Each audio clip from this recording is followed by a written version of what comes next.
Drop the rope, Omega, or I will have you chained beside him."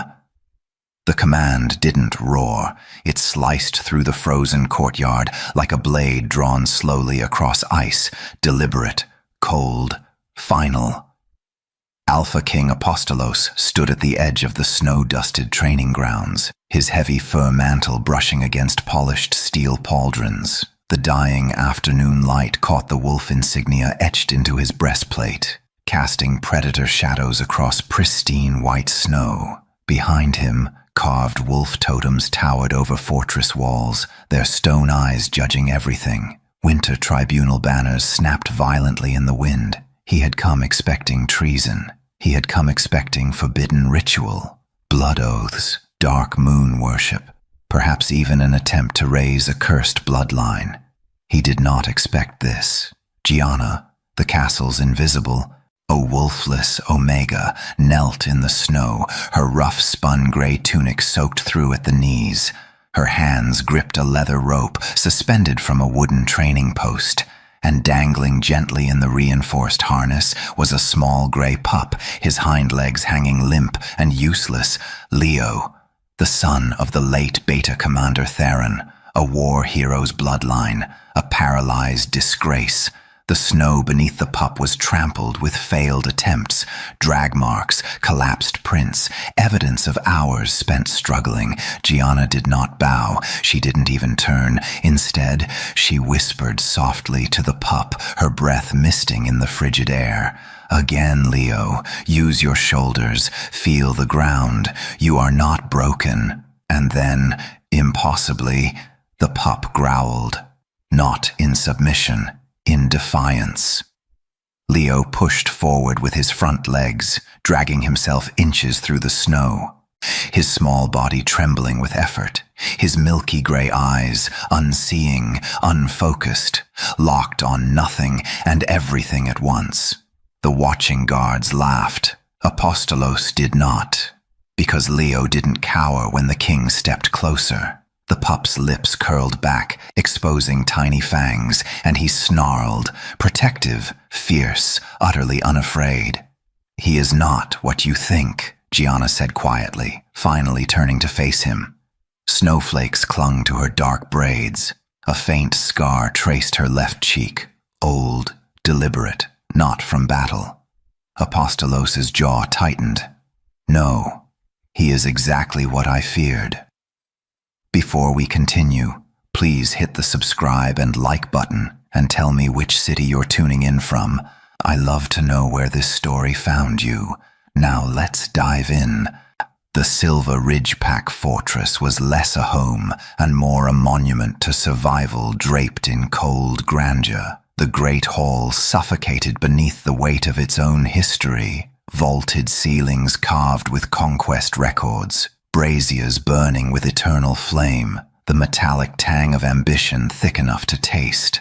Alpha King Apostolos sat upon the frostbone throne, a seat hewn from ancient glacial stone that seemed to leach warmth from anyone who touched it. He swirled dark wine in a crystal goblet, watching the winter tribunal gathering unfold beneath him.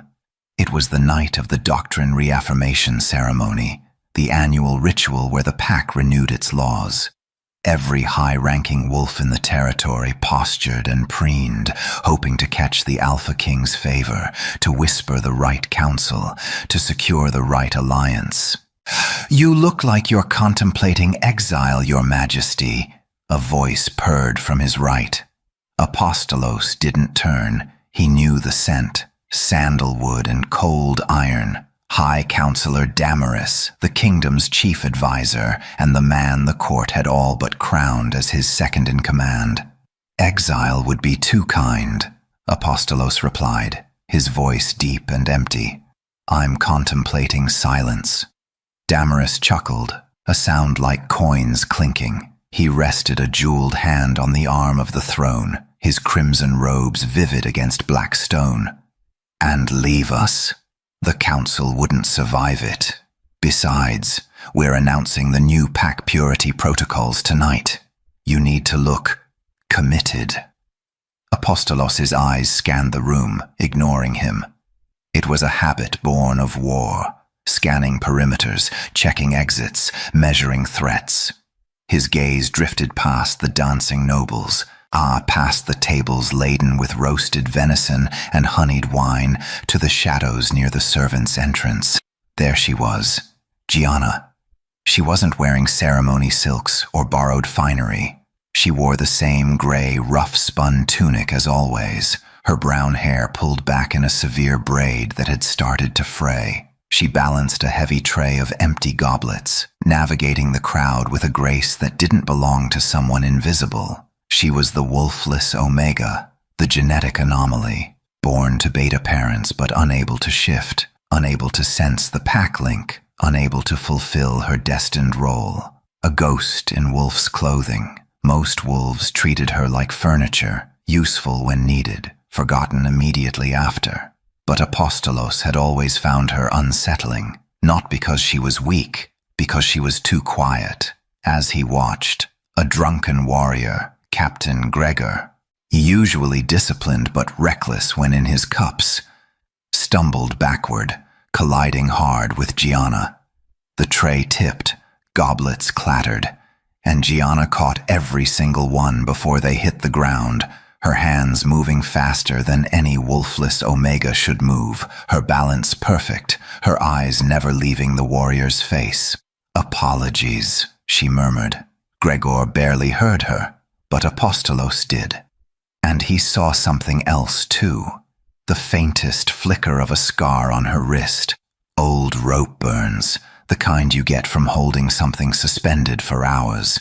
His wineglass stilled mid-swirl. The pup. She'd been training the paralyzed pup in secret. For how long, and why? The winter tribunal convened at dawn. The council chamber was a cathedral of cold judgment. Walls lined with ancestral wolf pelts, each one a reminder of strength preserved. His weakness purged.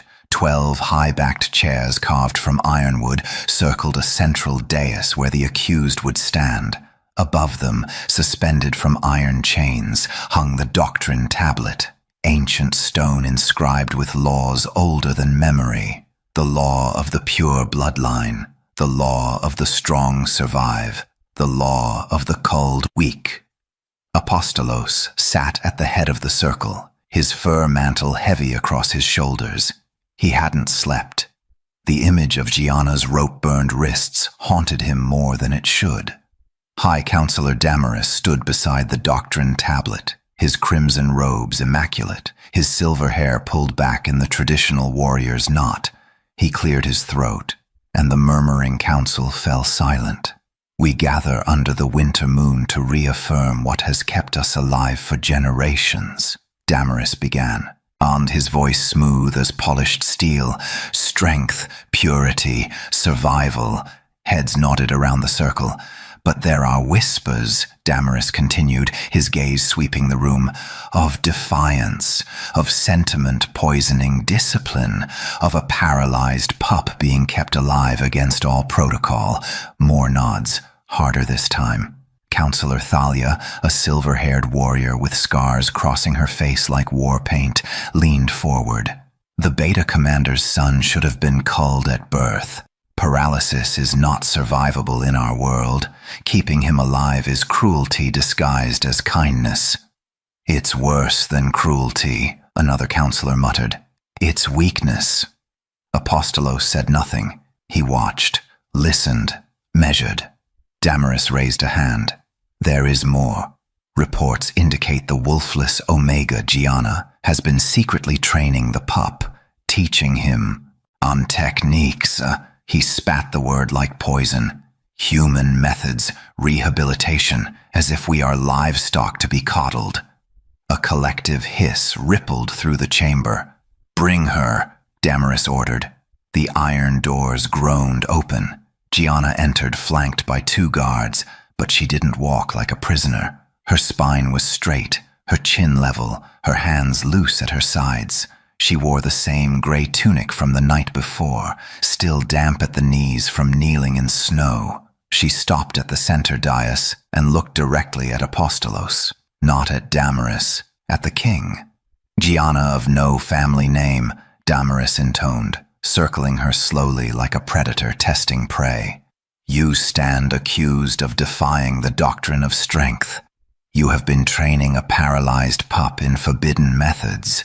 You have wasted resources, time, and hope on genetic failure. Gianna didn't flinch. Do you deny these charges? Damaris pressed. No, she said simply. Gasps echoed. Damaris smiled thinly. Then you admit to treason against pack law. I admit to keeping a pup alive, Gianna replied. Her voice was quiet, but it filled the chamber. If that is treason, then your laws are broken. The room erupted. Counselors shouted. Guards reached for weapons. Thalia slammed her fist on the table. Insolence! She mocks the ancestors.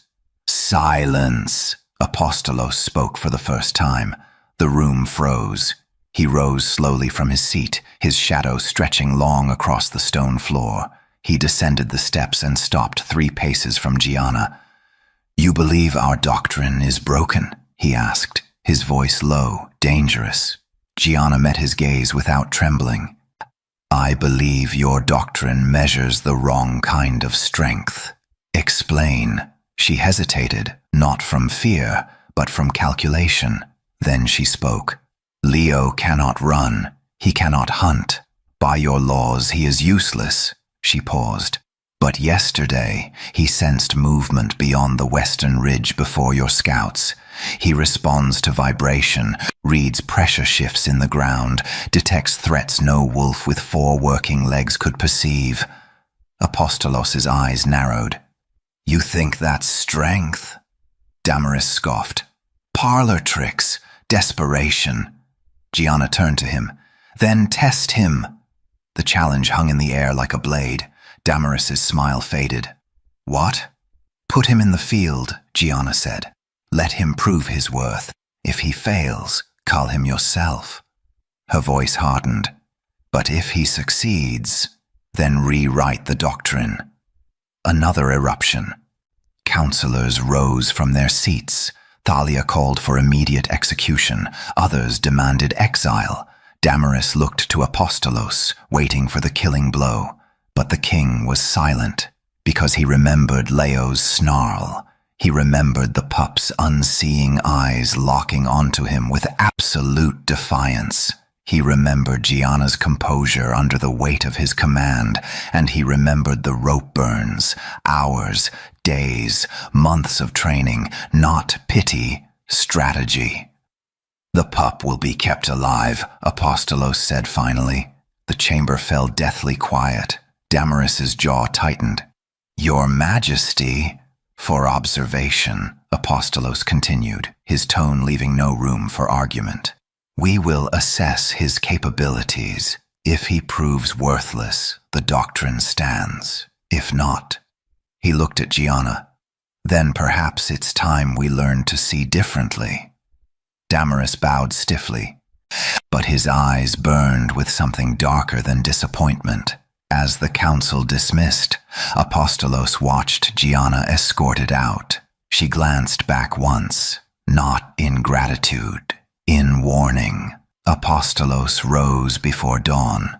The fortress was still draped in darkness when he slipped through the eastern gate, his breath misting in the frigid air. No guards, no council, no witnesses, just the crunch of fresh snow beneath his boots and the distant howl of wind through the mountain pass. He knew where she would be. The training grounds were empty except for 2 figures, one kneeling, one suspended. Gianna worked in silence, her movements precise and practiced. Leo hung in the leather harness, his small body trembling as he pushed against the resistance. She had added weight stones to the rig, small pouches of sand tied to the frame. Apostolos crouched behind a supply cart, watching. Left shoulder, Gianna murmured. She tapped the ground twice with her boot. Leo shifted his weight instantly, compensating, redistributing balance through his upper body. Good. Again. Faster. 3 taps. Leo pivoted, his front legs moving independently, his core engaged despite the dead weight of his hind legs. This wasn't rehabilitation. This was combat conditioning. Apostolos's pulse quickened. Gianna lowered Leo from the harness and set him gently on the snow. The pup's legs dragged uselessly behind him, but he didn't whimper. He watched Gianna's feet with absolute focus. She stomped once. Leo barked, sharp, immediate. She stomped twice in quick succession. Leo dropped flat, belly to the snow, ears pinned back. "Pressure shift," she whispered. "Feel it, Leo, not just sound. Vibration." She knelt and pressed her palm flat against the frozen ground. Leo crawled forward, nose to the earth, his small body tense with concentration. Then he stopped, tilted his head, growled low. Gianna's eyes snapped toward the western ridge, a full 3 seconds before Leo barked again. Apostolos stood. The movement was involuntary, instinctive. He stepped from the shadows, snow falling from his cloak. Gianna spun, her hand moving protectively toward Leo. "Your Majesty," she said, her voice carefully neutral. Apostolos didn't acknowledge the greeting. His gaze was fixed on the pup. "How long have you been training him?" "Since he could hold his head up." "Why?" She hesitated. "Not from shame, from calculation." "Because no one else would." Apostolos crossed the courtyard slowly, deliberately. Leo growled again, that same fierce, protective sound, but Gianna placed a hand on his head. The pup fell silent. "You're not teaching him to survive," Apostolos said quietly. "You're teaching him to fight." Gianna met his gaze. "Yes." The admission hung between them like a drawn blade. "He cannot run," Apostolos continued, his voice low, dangerous. "He cannot chase. He cannot flee. No. So what use is he in battle?" Gianna's jaw tightened. She knelt beside Leo, her hand still resting on his head. "He doesn't need to run." Apostolos stepped closer. "Explain." She looked up at him, snowflakes catching in her dark hair. "Wolves rely on sight, scent, hearing." But Leo lost his hind legs. His body compensated, his other senses sharpened, not just hearing, but feeling, ground vibration, pressure shifts, tremor detection. "Tremor detection," Apostolos repeated slowly. "He can sense movement through snow, through stone, through frozen earth, approaching units, tunneling, weight distribution across terrain." She paused. "Things your scouts miss." Apostolos stared at her, then at Leo. The pup's milky eyes were unfocused, but his ears swiveled constantly, tracking sounds Apostolos couldn't hear. His nose twitched, reading the air. His small body remained tense, coiled, alert. "Show me," Apostolos commanded. Gianna hesitated, then nodded. She stood and walked 10 paces away, then stomped the ground in a complex rhythm. 3 quick taps, 1 long, 2 short. Leo's head snapped toward the western ridge. He barked once, paused, barked twice more in rapid succession. Gianna's face went pale. "What is it?" Apostolos demanded. "That's the warning pattern," she whispered. "Multiple units. Moving fast." Apostolos turned toward the ridge. Nothing, no movement, no sound. The watchtower sentries stood relaxed, unaware. "He's mistaken," Apostolos said. "He's never been wrong." Leo barked again, louder, more insistent, and then the watchtower horn blew. The sound split the dawn like a knife through silk. 3 short blasts, the signal for incoming threat. A sentry shouted from the western wall. Movement beyond the ridge, multiple hostiles approaching fast. Apostolos' blood turned to ice. The pup had sensed them minutes before trained scouts, through snow, through distance, through terrain that should have masked all approach. He turned slowly to Gianna. She stood beside Leo, her hand steady on the pup's head, her expression unreadable. How long have you known he could do this? Apostolos asked, his voice barely above a whisper. Since the first winter. And you said nothing. Her gaze hardened. Would you have believed a wolfless Omega? Apostolos had no answer, because she was right. He wouldn't have. The watchtower horn sounded again, longer, more urgent. Guards scrambled across the courtyard. Damaris emerged from the fortress, barking orders, his face twisted with alarm. But Apostolos didn't move. He stood in the snow, staring at the small grey pup who couldn't walk, the pup who had just saved his kingdom. Get him inside, Apostolos said quietly, and say nothing to the council. Gianna's eyes widened slightly. Your Majesty, that's an order. She nodded once, then scooped Leo into her arms and disappeared into the shadows. Apostolos remained alone in the training grounds as chaos erupted around him. His doctrine said the weak must be culled, but what he'd just witnessed wasn't weakness. It was warfare. 3 years earlier, the border was burning. Smoke choked the night sky, turning the moon blood red. Screams echoed through the mountain pass, not the howls of wolves, but the raw animal terror of ambush, of betrayal. Gianna pressed herself against the frozen rock face, her breath coming in short, desperate gasps. She had no wolf to call, no shift to save her, just human instincts and the knife she'd stolen from a dead rogue. She was 21 years old and had been a prisoner for 3 months. They'd found her living in the abandoned human settlement beyond the northern ridge, a wolfless anomaly surviving alone in territory no Omega should have reached. The patrol had assumed she was mad, feral, dangerous. Beta Commander Theron had been the one to spare her life. She's wolfless, not witless, he'd said, blocking the executioner's blade. Bring her to the fortress. Let the king decide. But the king never decided. She became invisible, a servant, a shadow, a genetic mistake filed away in the lowest quarters of the castle.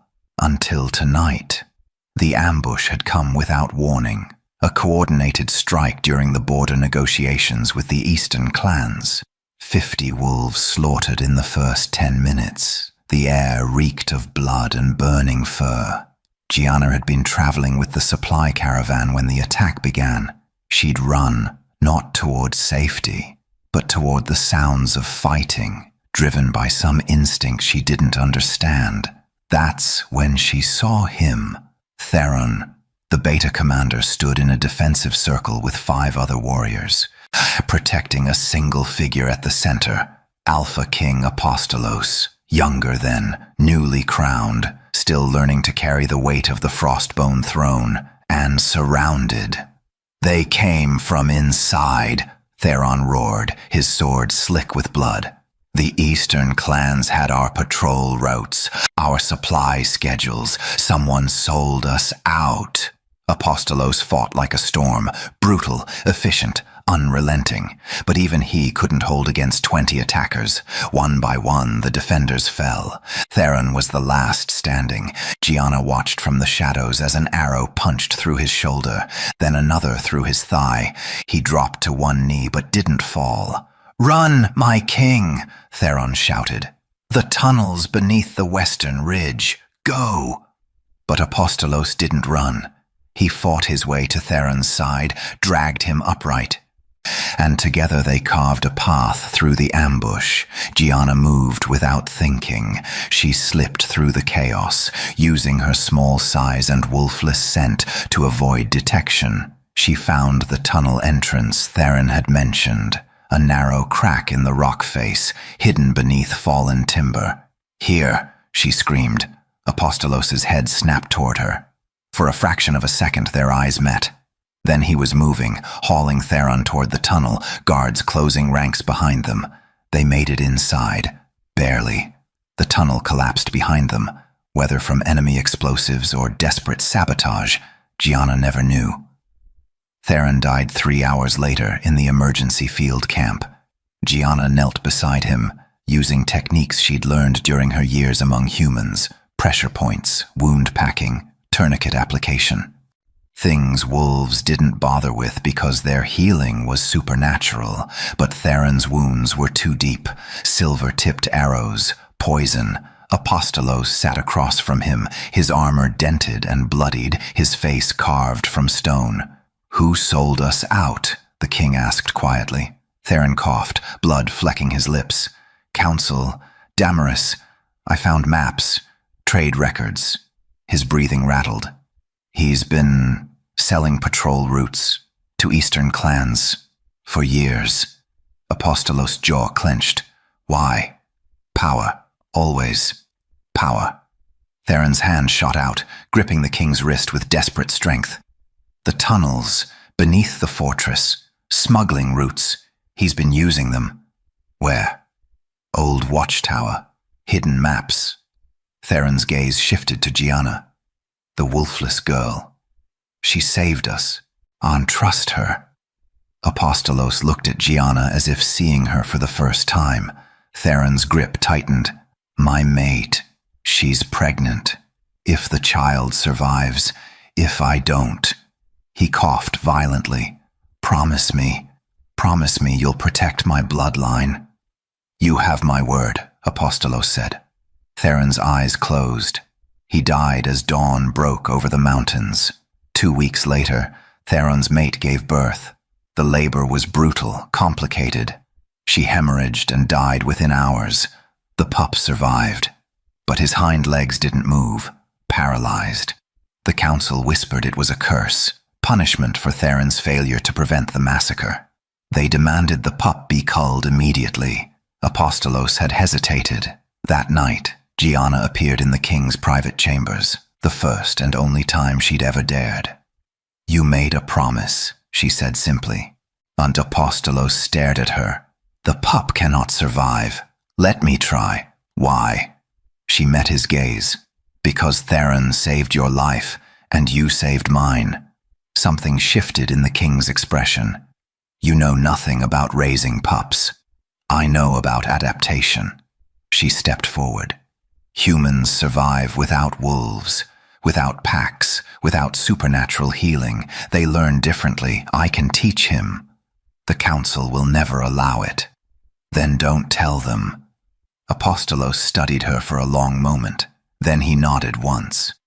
"Keep him alive," he said, "but stay invisible. If the council discovers this, they won't." Present day. Apostolos stood in his private study, staring at the map spread across his desk. The watchtower horn had stopped, the threat repelled. False alarm, the scouts claimed. But Leo had known. A knock echoed. "From enter." Gianna stepped inside, alone. Snow still clung to her hair. "You wanted to speak with me, Your Majesty." Apostolos didn't turn. Theron mentioned tunnels beneath the fortress, smuggling routes. Gianna went very still. "You were there the night he died," Apostolos continued. "You heard everything." Silence. "Did you find the maps?" he asked quietly. Another pause. Then, "Yes." Apostolos finally turned. "And?" Gianna's expression was unreadable. "The tunnels are real. They run beneath the entire western wall. Damaris has been using them for years." The king's blood turned to ice. "For what?" "Smuggling, weapons, bribes." She hesitated. "And something else." "What?" Her gaze hardened. "Assassins." The room tilted. "The attack today wasn't random," Gianna continued. "Leo sensed them because they were coming from below. Through the tunnels, just like the night Theron died." Apostolos gripped the edge of his desk. "How long have you known?" 3 years. "And you said nothing." Her voice turned sharp. "Would you have believed a wolfless Omega accusing your high counselor of treason?" Apostolos had no answer, because once again, she was right. "Show me the maps," he said finally. Gianna nodded. "Tonight." Midnight came wrapped in silence. The fortress slept beneath a blanket of fresh snow, watchfires burning low on the battlements. Guards patrolled in lazy rotations, their breath misting in the frozen air. The winter tribunal had adjourned. The council had retired. Even Damaris had withdrawn to his chambers. Everything was still, everything was wrong. Apostolos stood in the war room, studying the stolen maps Gianna had retrieved from beneath the old watchtower.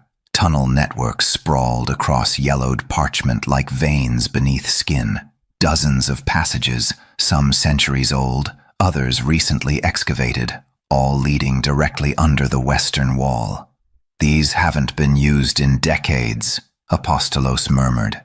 "That's what Damaris wanted you to believe," Gianna replied. She stood near the window, Leo cradled in her arms. The pup was restless, his small body tense, ears swiveling constantly. Apostolos looked up. "What's wrong with him?" "I don't know. He's been like this since sunset." Leo whined, low, urgent. Then he barked. Once, twice, 3 times in rapid succession. Gianna's face went white. "No." "What?" "That's the pattern. Multiple units, underground." The words had barely left her mouth when the floor trembled. Not violently, just enough, a vibration that rattled the wine goblets on the table, shook dust from the ceiling beams. Apostolos drew his sword. "Sound the alarm."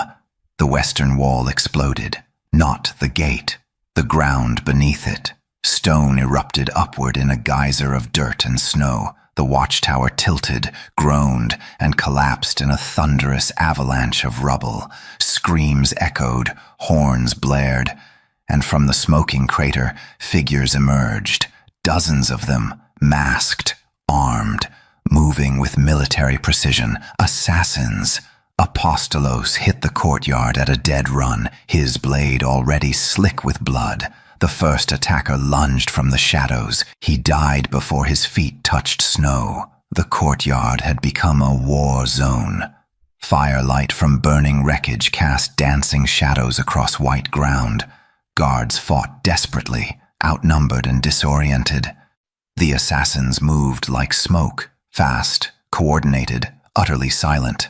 "Protect the king," Captain Gregor roared, rallying a defensive line. Too late. 3 assassins broke through, blades gleaming. They moved as one unit, flanking left and right, forcing Apostolos into the center of the courtyard, away from his guards, isolated. Apostolos spun, his sword singing through frozen air. Steel clashed, sparks flew. He fought like the warrior he'd been before the crown, brutal, efficient, remorseless. But they weren't trying to win. They were trying to position him. He realized it, a second too late. A 4th assassin emerged from beneath a collapsed storage hatch, a tunnel entrance hidden in plain sight. The blade was already in motion, angled upward toward Apostolos's exposed spine. A killing blow, inevitable. Then Leo barked. The sound cut through the chaos like a thunderclap, sharp, frantic, desperate. Apostolos twisted on pure instinct. The blade meant for his spine carved across his left shoulder instead, slicing through fur and armor, biting deep into muscle.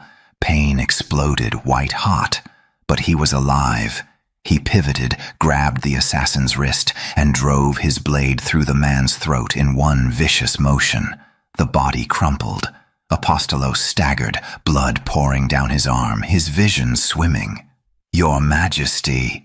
Gregor crashed into the fight, 2 guards at his back. But more assassins were emerging from the tunnels, too many. Then Gianna stepped into the firelight.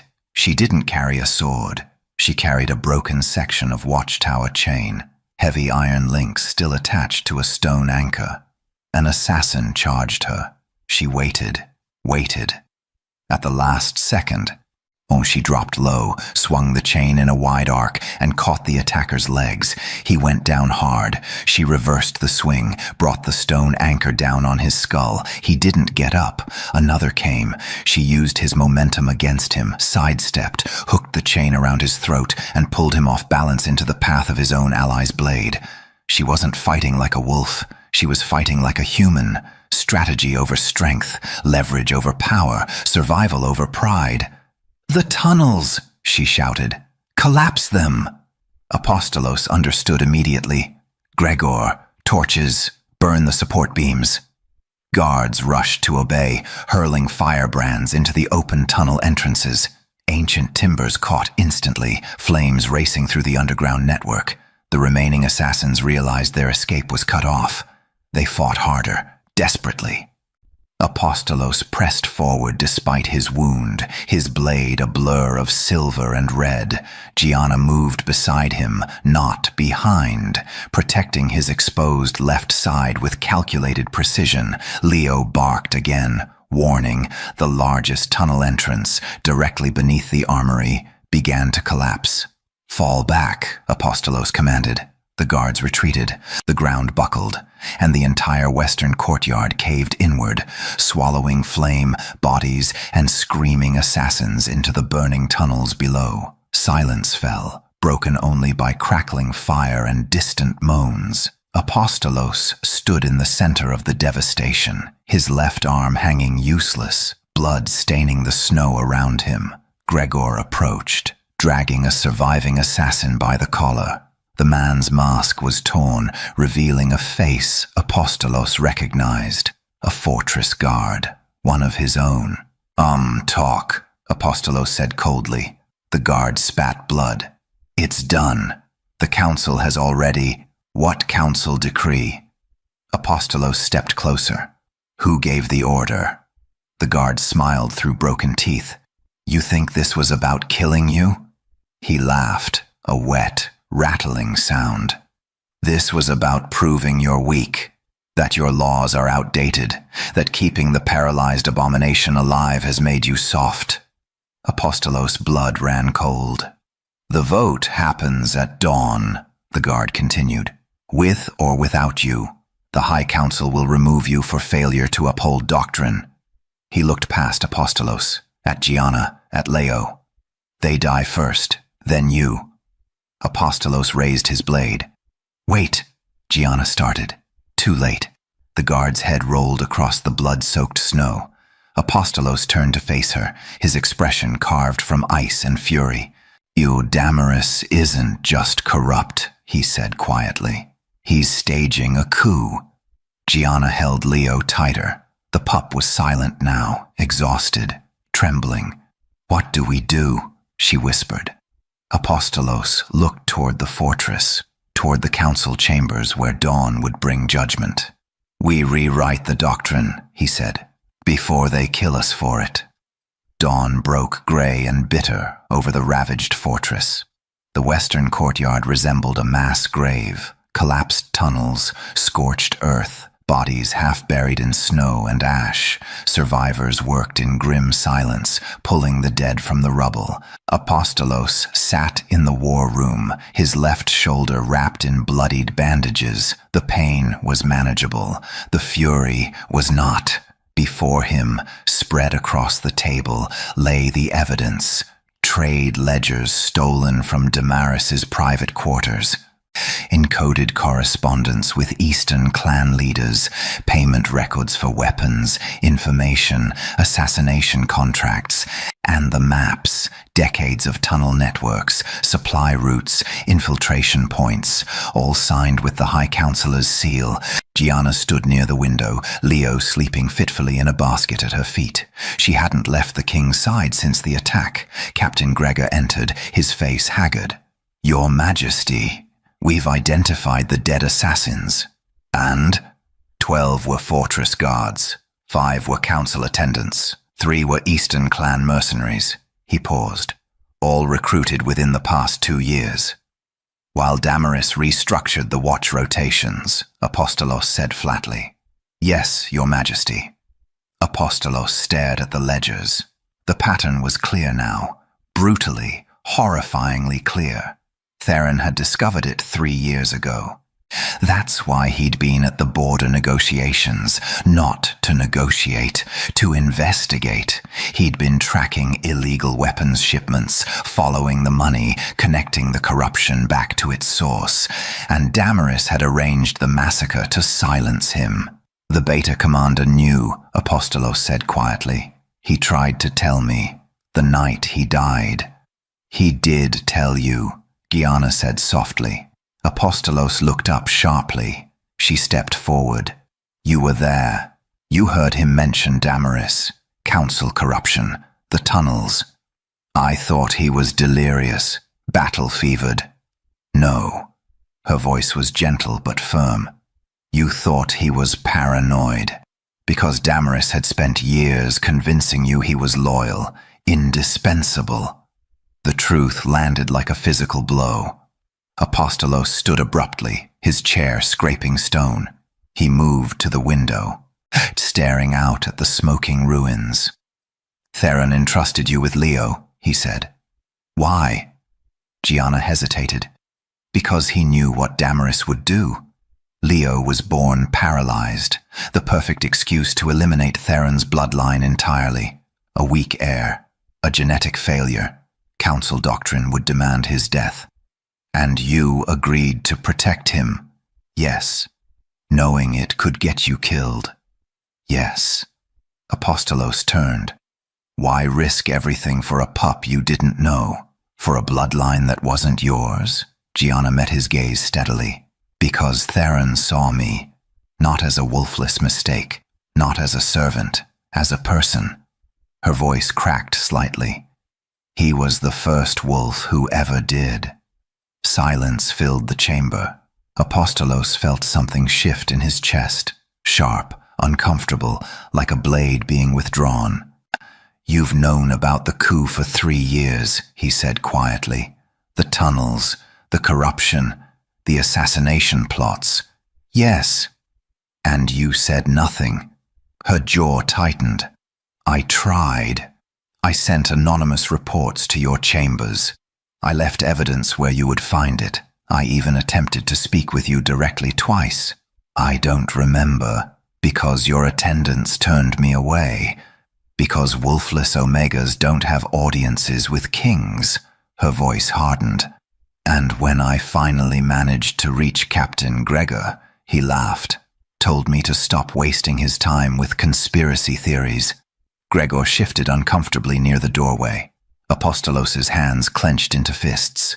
You should have... What? Gianna stepped forward, her composure finally cracking. Screamed louder. Demanded you believe me? I had no rank, no wolf, no voice. You would not have believed a wolfless Omega. The words hung between them like an executioner's blade. Because she was right. 3 years ago, if Gianna had walked into this chamber and accused High Counselor Damaris of treason, Apostolos would have dismissed her, possibly punished her for slander. He had ruled with strength, but he had ruled blind. I failed Theron, Apostolos said quietly. I failed you, I failed Leo. Gianna's expression softened slightly. You didn't know. I should have known. His voice turned cold, self-loathing. I built a kingdom where only the strong are heard, where deviation from doctrine is treason, where weakness is culled without question. He looked at Leo, still sleeping peacefully. And in doing so, I made myself deaf to the truth. Before Gianna could respond, the war room doors burst open. Councillor Thalia strode in, flanked by 4 guards. Her face was stone. Alpha King Apostolos, she announced formally. By decree of the High Council, you are summoned to emergency tribunal. Apostolos didn't move. On what grounds? Gross dereliction of duty, failure to uphold pack doctrine, and willful endangerment of the Silver Ridge Pack through incompetent governance. Damaris drafted this decree. The High Council voted unanimously, after an assassination attempt orchestrated by Damaris himself. Thalia's expression didn't change. The tribunal convenes at midday. You will answer the charges. If found guilty, the council will vote to remove you from the throne. She turned on her heel and left. Silence crashed down. Gregor cursed under his breath. It's a trap. They're using last night's attack as proof of your weakness, are claiming the paralyzed pup distracted you from real threats. They're not wrong, Apostolos said bitterly. I was distracted. By corruption I should have seen years ago. What do we do? Gianna asked. Apostolos looked at the maps, the ledgers, the evidence of betrayal. Then he looked at Leo, the pup who had warned them, who had saved them, the living proof that strength came in forms the doctrine had never imagined. We go to tribunal, Apostolos said quietly, and we give them a choice. What choice? He picked up the stack of evidence, his wounded shoulder screaming in protest. Evolve, he said, or burn. By noon, the entire fortress knew the Alpha King would stand trial, and the future of the Silver Ridge Pack hung in the balance. The Great Hall had been transformed into an execution chamber. Every high-ranking wolf in the territory packed the stone benches, nobles, warriors, merchants, clan representatives. The air vibrated with anticipation, thick with the scent of blood yet to be spilled. This wasn't a tribunal, it was a public spectacle. At the center of the hall, a raised platform had been erected. Upon it sat the 12 council members, arranged in judgment. High Counselor Damaris occupied the central seat, his crimson robes immaculate, his silver hair gleaming in the torchlight. He looked like a king. Apostolos entered through the western doors, his wounded shoulder visible beneath his ceremonial armor. He wore no crown, no fur mantle, just steel and determination. Behind him walked Gianna, carrying Leo in her arms. The crowd erupted in whispers. The king brings the abomination to his own trial. Madness, already accepted defeat. Apostolos ignored them. He climbed the platform steps and stood before the council, his gaze locked on Damaris. You summoned me, Apostolos said. Here I am. Damaris smiled benevolently. Alpha King Apostolos. You stand accused of dereliction of duty, violation of sacred doctrine, and endangerment of the Silver Ridge Pack through incompetent governance. He gestured to the assembled crowd. The evidence speaks for itself. Under your watch, our fortress was breached, our warriors slaughtered, our western wall reduced to rubble. Murmurs of agreement rippled through the hall. And the cause? Damaris continued, his voice rising. Distraction, sentiment, the dangerous delusion that our ancient laws can be negotiated. He pointed at Leo. You kept that creature alive in defiance of doctrine. You allowed a wolfless Omega to poison your judgment. And last night, we paid the price in blood. The crowd roared approval. Apostolos remained silent. Damaris stood, spreading his arms wide. The High Council has voted. You are unfit to rule. Step down peacefully, and you will be allowed to live in exile. His eyes glittered. Refuse, and we will remove you by force. And the pup? Apostolos asked quietly. Damaris's smile widened. The abomination will be executed, publicly, today, as a symbol that the Silver Ridge Pack has returned to purity and strength. Gianna's arms tightened around Leo. The pup sensed the danger. He growled, small, fierce, defiant. You won't touch him, Apostolos said. We already have the votes, Damaris replied. 11 council members stand with me. Only Councillor Thalia abstained. He leaned forward. You've lost, Apostolos. Accept it with dignity. Apostolos finally smiled. It was not a kind expression. Before you vote, he said, his voice carrying across the silent hall, I have evidence to present. Damaris's smile faltered. The tribunal has concluded. Evidence of treason. The word detonated like thunder. Apostolos pulled the stolen ledgers from his coat and threw them onto the council table. Pages scattered, maps unfurled, encoded letters spilled across polished wood. 3 years ago, Beta Commander Theron discovered that High Counselor Damaris was selling pack secrets to Eastern clans, weapons, patrol routes, tunnel maps. Apostolos' voice turned to ice. Theron died trying to expose this corruption, and last night, assassins funded by Damaris tried to finish what the border massacre started. Chaos erupted, council members grabbed for the documents, nobles shouted, warriors reached for weapons. Damaris shot to his feet. Lies! Fabrications planted by the wolfless whore. Guards, Apostolos commanded. Arrest him! No one moved. Captain Gregor stood at the hall entrance, his hand on his sword hilt. But behind him, 20 fortress guards blocked the doorway. Damaris's guards. "You see?" Damaris said smoothly.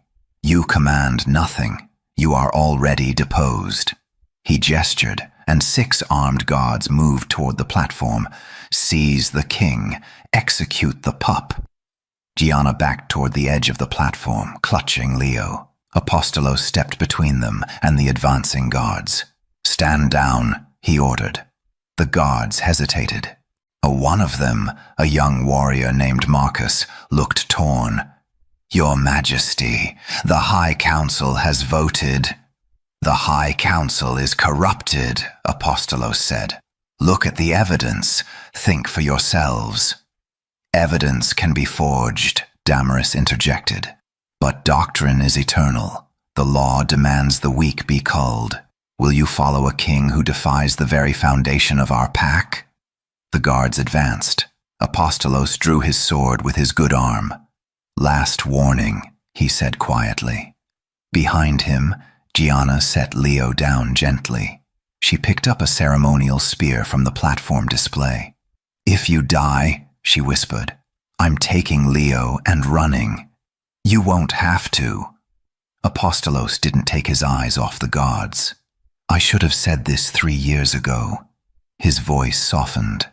"I saw your strength from the beginning. Your resilience, your refusal to disappear even when everyone demanded it." He paused.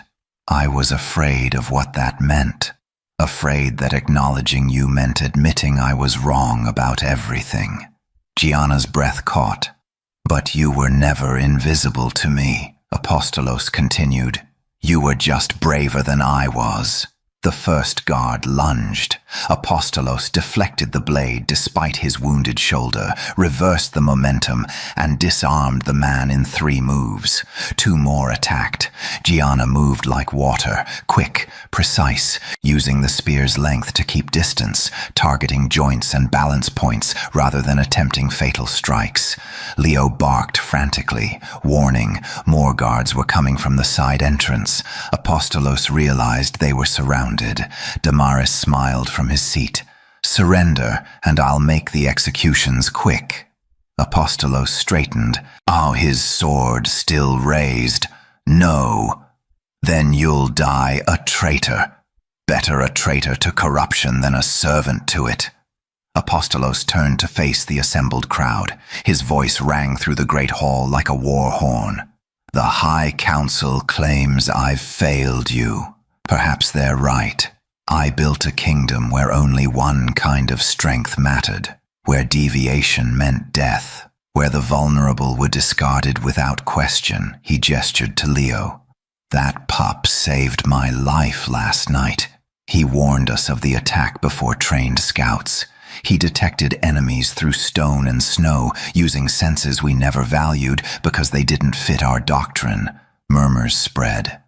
"And this woman," he indicated Gianna, "spent 3 years trying to warn me of treason. But I couldn't hear her because she had no rank, no wolf, no voice we considered worth listening to." His gaze swept the crowd. "So yes, I failed you, but not by being weak." His voice dropped, deadly quiet. "By being blind." He turned back to Damaris. "You want my throne? Then fight me for it."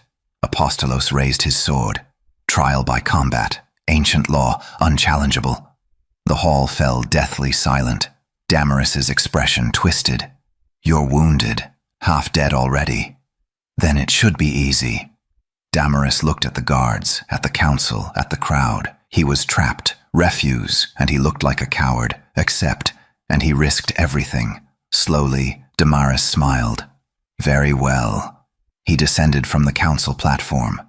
When you fall, the pup dies screaming. Apostolos met his gaze. When you fall, your corruption dies with you. They moved the trial by combat to the outer courtyard. The entire fortress assembled under a gray winter sky, thousands of wolves forming a living arena around a cleared circle of blood-stained snow. Ancient tradition demanded witnesses. This would be binding, irreversible. Apostolos stood at one end of the circle, his wounded shoulder screaming beneath fresh bandages. He'd refused healing herbs, refused numbing poultices. Pain kept him sharp. Damaris stood opposite, pristine in ceremonial armor that had never seen real battle. But he was younger, uninjured, and fought with the cold precision of someone who'd arranged dozens of assassinations. He didn't need to be honorable, he just needed to win.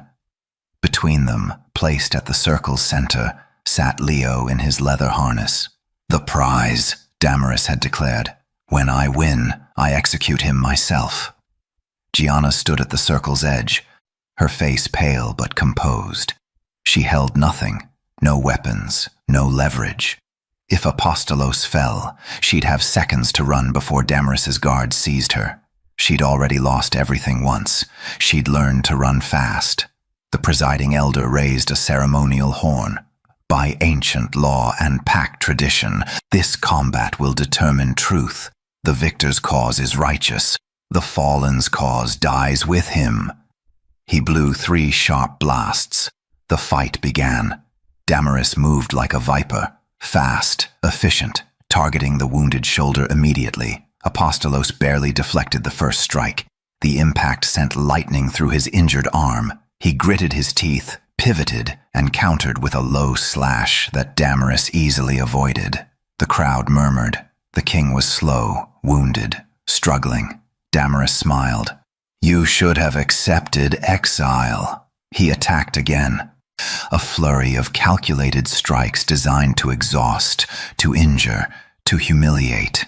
Apostolos gave ground, his boots sliding through snow. He's losing. The king is finished. Damaris will restore order. Gianna's hands clenched into fists. Leo whined, his small body trembling. Then Damaris made his mistake. He gloated. When this is over, he said, circling, I'll make the Omega watch. I'll make her hold the pup while I... Apostolos lunged, not with strategy, with fury. His blade crashed against Damaris's guard with enough force to drive the counselor back 3 steps. Another strike, another. The wounded shoulder forgotten, replaced by something primal and absolute. Damaris's smile vanished. He fought back desperately now, his pristine armor dented, his breathing ragged. You want to know why Theron trusted her? Apostolos snarled, our driving forward. Because she sees what cowards like you refuse to. That strength isn't perfection. He knocked Damaris's sword wide. It's adaptation. His blade stopped an inch from Damaris's throat. The crowd went silent. Apostolos could end it. Right now, one thrust, justice delivered. But Leo barked. Not the warning bark. Something worse. Frantic, desperate, terrified. Apostolos' head snapped toward the pup. Leo was thrashing in his harness, his small body convulsing, his unseeing eyes wild. What's wrong with him? Someone shouted. Gianna ran forward. She pressed her hands to the snow, feeling for vibrations. Her face went white. Everyone move, she screamed. Get away from the courtyard. It's a trick, Damaris started. The ground trembled, not gently, violently. Apostolos felt it through his boots. A massive pressure wave building beneath the stone, something catastrophic, something that didn't belong. The tunnels, he breathed. Gianna grabbed Leo. They packed the collapsed tunnels with explosives.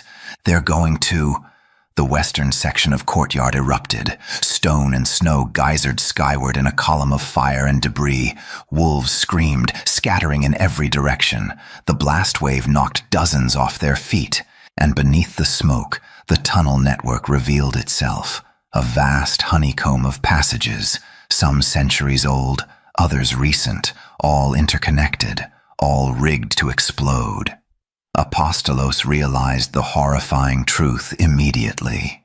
This wasn't about winning the trial by combat. It was about eliminating everyone who'd seen the evidence. "Second charge," Gianna shouted, pointing to the eastern wall. Another explosion, then a third near the main gate. Chaos consumed the fortress. Wolves fled in every direction, trampling each other, desperate to escape the collapsing ground. Apostolos grabbed Damaris by the throat and dragged him toward the center platform where the crowd could see. "You did this!" Apostolos roared. Damaris thrashed. "It was supposed to be controlled. Blame it on structural weakness, on your negligence. You were going to murder the entire assembly. I was going to rebuild," Damaris snarled. "Without you, without the old laws choking us."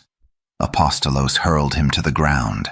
The remaining council members, those who'd survived the initial blasts, stood in shocked horror.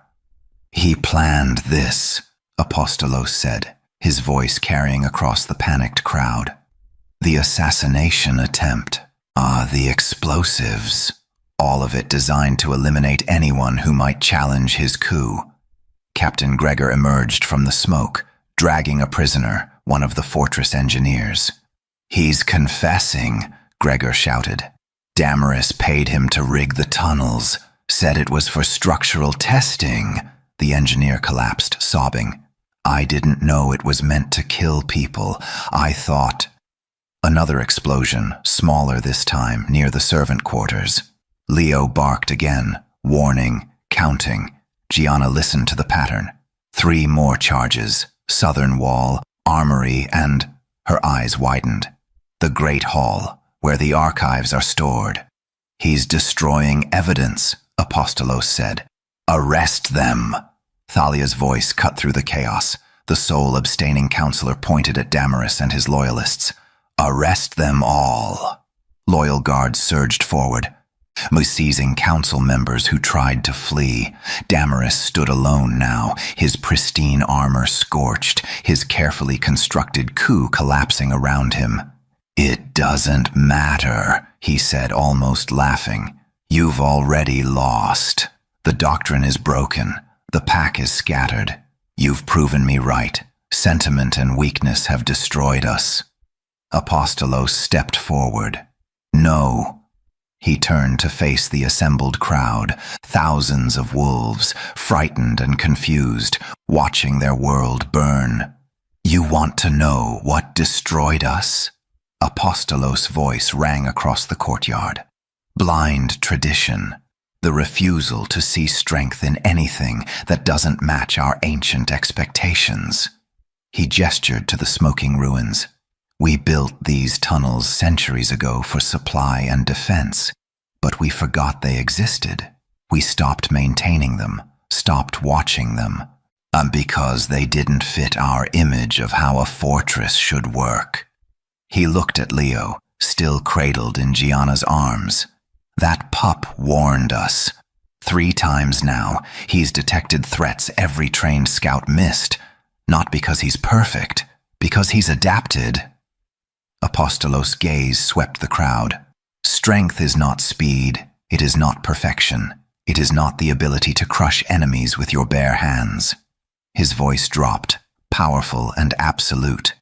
"Strength is survival." He placed a hand on Leo's head.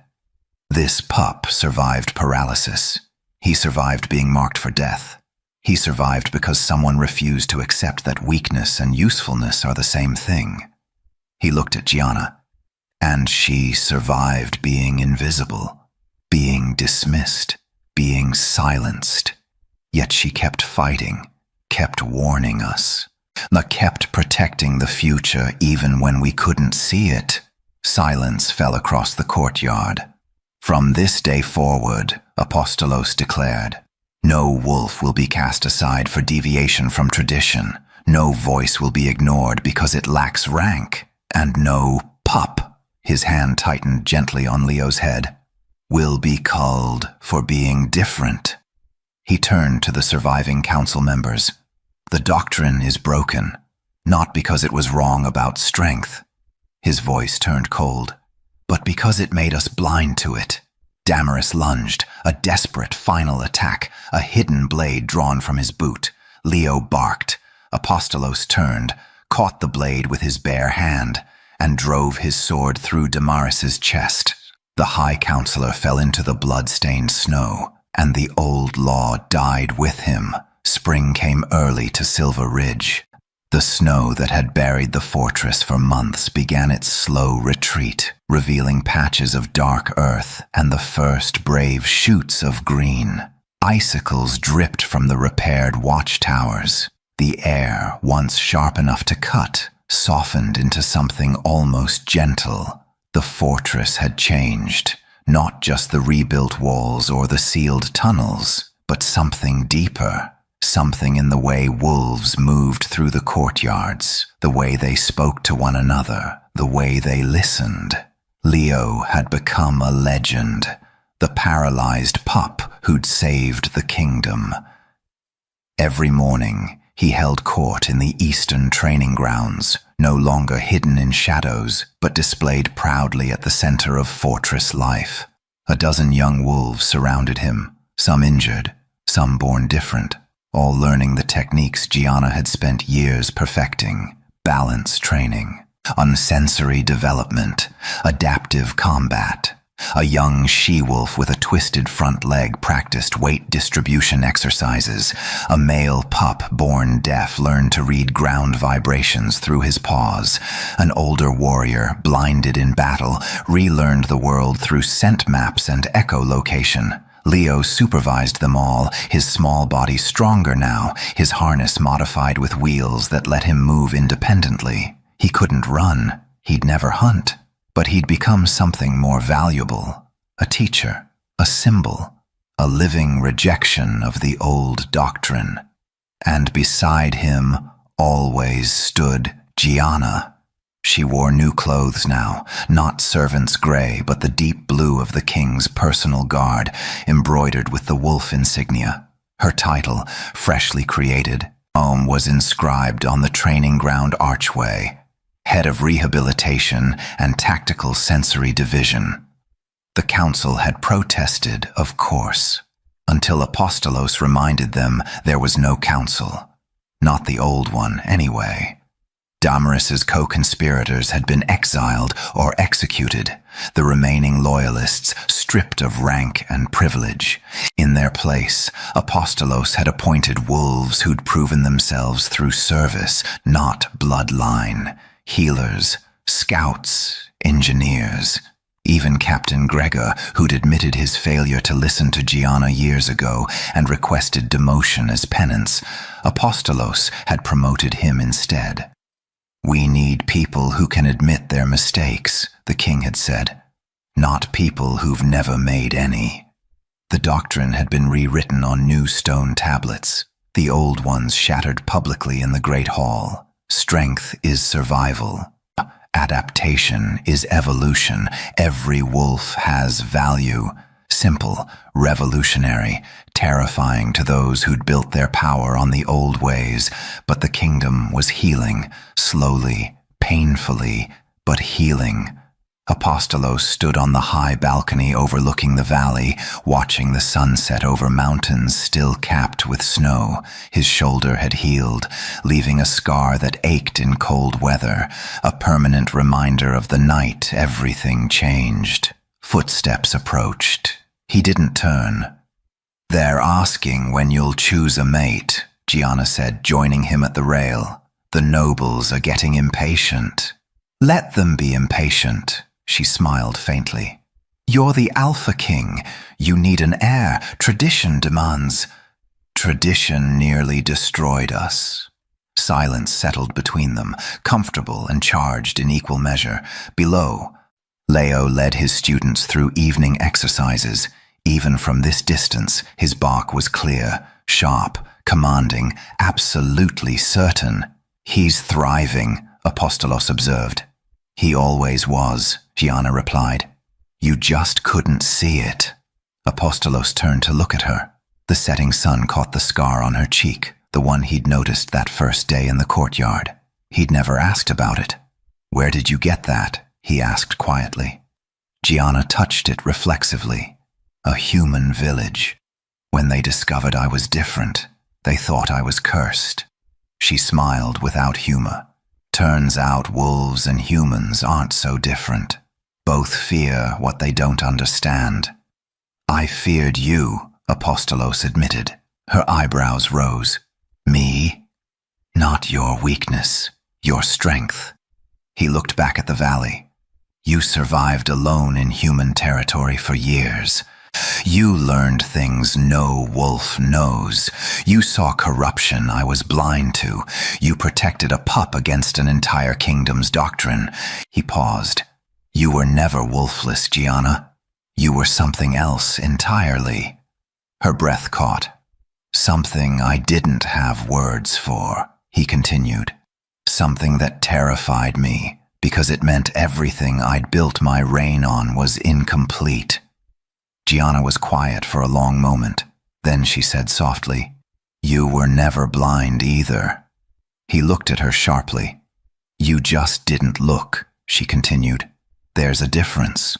Blindness is permanent. Not looking is a choice." She met his gaze. "You chose to see. That takes more courage than most wolves will ever possess." Apostolos felt something shift in his chest, the final piece of armor falling away. "The nobles want me to choose a mate," he said carefully. I know. Someone strong, someone worthy of the throne. I know. Someone who can lead beside me, who sees what I miss, who'll fight me when I'm wrong and stand with me when I'm right." Gianna's hands tightened on the balcony rail. Apostolos stepped closer. "I'm looking at her." The words hung in the spring air between them. Gianna's eyes widened. "I'm wolfless. I have no rank, no bloodline. The nobles will—" "Let them protest," Apostolos said. "I've spent my entire reign listening to tradition. Maybe it's time I listen to something else." "And what's that?" He reached out, gently touching the scar on her cheek. "The truth." Below them, Leo barked triumphantly. One of his students, the she-wolf with the twisted leg, had successfully completed a balance drill. The other pups howled in celebration. The sound echoed across the valley, joyful and fierce. Gianna smiled, tears shining in her eyes. "He's going to change everything," she whispered. "He already has." Apostolos took her hand. Together, they watched the sunset over a kingdom learning to see differently. The snow continued its retreat, young wolves trained in ways their ancestors never imagined. And in the distance, merchants from the eastern clans arrived bearing trade goods and peace offerings. Word had spread. Silver Ridge had broken its doctrine and survived. No, thrived. The future arrived on wheels and adaptation, carried by a paralyzed pup and a wolfless Omega who refused to be invisible, and the Alpha King who'd finally learned to look. The Alpha King caught a wolfless Omega defying his law, but what he found instead was the future of his kingdom. If you enjoyed this story of strength redefined and love discovered in unexpected places, let me know in the comments. Your support decides what tale the moon whispers next.